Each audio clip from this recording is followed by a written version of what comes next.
Muli magandang umaga po sa inyong lahat. Mare, ano ang latest? Ayan, may nanganak daw. Yung matanda na nagbuntis. Gawa-gawa ko lang naman yan.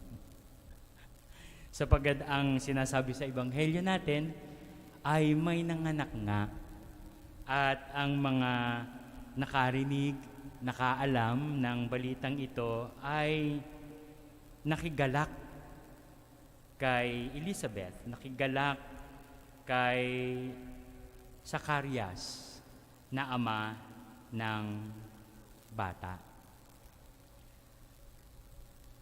Subalit noong siya ay pangangalanan na, ay nagkaroon ng mumunting kontrobersya.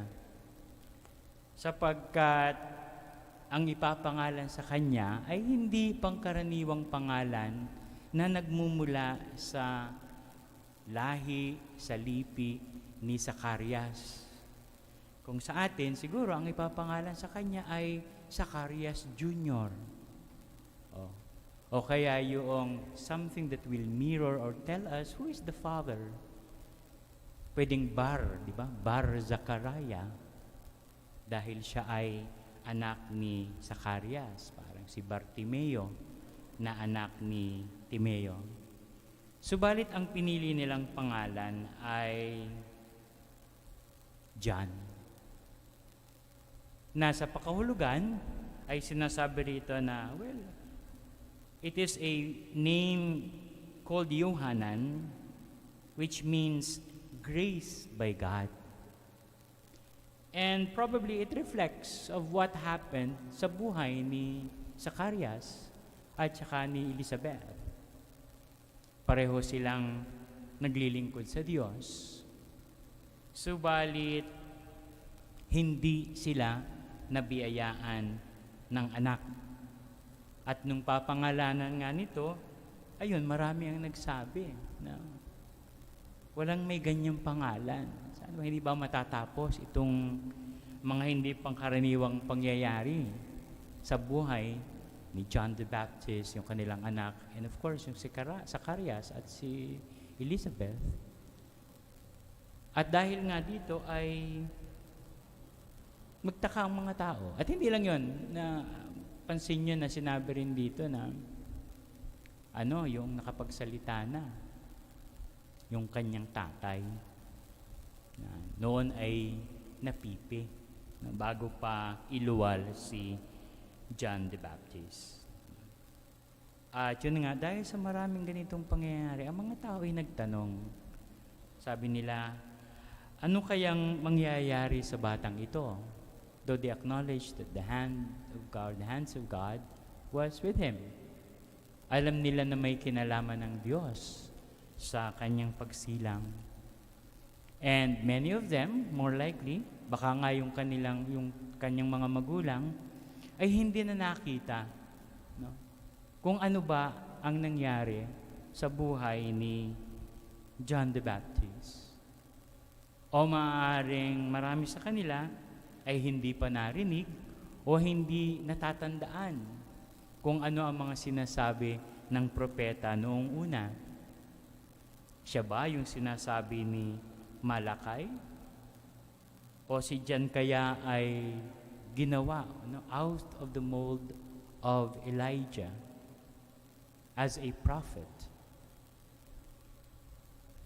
Ayoko man pangunahan ang pagbasa ng Ebanghelyo kinabukasan, pero ang pagbasa ng Ebanghelyo kinabukasan ay maglalahad sa atin ng awit ni Zacarias. Si Mary, may awit si Maria. Kahapon, si Zacarias, meron din siyang awit tungkol sa kanyang anak. Na ang isa siguro sa pinaka-famous line doon ay, "For you, my child, shall be called the prophet of the Most High." Ikaw, anak, ay tatawaging propeta ng kataas-taasan. The rest will be read tomorrow at ibabahagi ng magsasermon na pari para sa ating pagdiriwang. Subalit ano ang masasalamin? Ano ang makikita natin sa mga pagbasa ngayon? Sa unang pagbasa, sa pagpapahayag ng pagdating ng isang propeta, sa pagbabasa ng Salmo, na kung saan ay sinasabi na, itaas niyo ang inyong tingin sa Panginoon sapagkat darating na ang ating kaligtasan. At sa Ebanghelyo ngayon, sinasabi rito na itataguyod ng Diyos ang mga aba. Kasama na rito yung magulang ni John the Baptist. For Elizabeth, which was called barren for a long time. Alam niyo, hindi naman siguro trahedya, pero sa mag-asawa, lalo na nung panahon ng ating Panginoon, sila ay nagmimithi ng magkaanak. Pag wala kang anak, ay tila baga hindi ka biniyayaan ng Panginoon, na kung saan ang mga bata, mga anak, katulad pa rin naman sa panahon natin, ay itinuturing na biyaya. No? Binibigyan ng galak ang sanlibutan. Magagalak. Bagamat mayroong kaunting pagbabadya ng pagbabago, paglilinang, sapagkat ang darating na maghahanda sa daraanan ng Diyos ay tila bagay yung tinatawag nating refiner's fire. Apoy na naglilinang. Apoy na kung saan ay susubok kung ang isang bakal ay tanso, ginto, pilak, o isang bakal na walang halaga, na nangangahulugan na tayo rin sa paghahanda natin sa pagdating ng Panginoon ay pinapaalalahanan tayo ng mga apoy na naglilinang sa atin, katulad ng mga propeta, katulad ni John the Baptist o ni Juan Bautista. At sa pamagitan din ng ating mga pagbasa, tinuturoan tayong tumugon sa mga pangyayari sa ating buhay ng may pananampalataya. Kung hindi man ang mga pagsubok natin ay katulad ng kay Sakaraya at saka kay Elizabeth, tayo ay paulit-ulit ding napapaloob sa iba't ibang pagsubok ng buhay. At tayo ba ay tutugon ng may pananampalataya? Tayo ba ay magkakaloob ng sarili? Katulad ni Maria na sinasabi, maganap nawa sa amin o sa akin ayon sa wika mo, nung ipahayag sa kanya ang pagdating ni Jesus. O kaya naman ay kay Elizabeth at kay Sakaraya na naghintay ng napakahabang panahon, na naniwala sa Diyos, na sumunod nung sinabing pangalanan niyang John, sapagkat nasasalamin sa kanya ang kabutihan ng Diyos. At of course, sa buhay ni John the Baptist, buhay na inilaan sa Diyos sa paghahanda sa daraanan.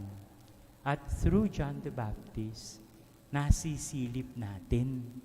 Of course, the revelation was completed by Jesus. But sa pakikinig natin kay John, ay nakikita natin kung sino ba itong darating. Habang tinutupad ni John ang mga propesiya noong araw, ay inilalahad sa atin na ang Mesiyas ay darating. Si Kristo ay darating sa buhay natin.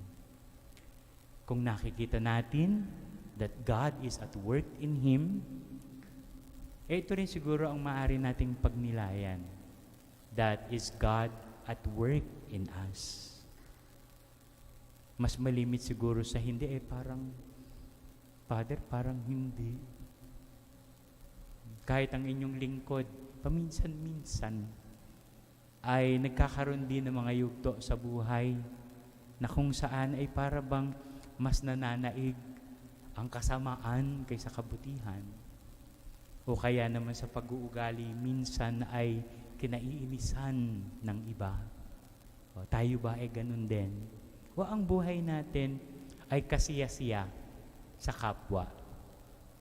Ang buhay ba natin ay salamin ng Diyos na nasa ating mga puso?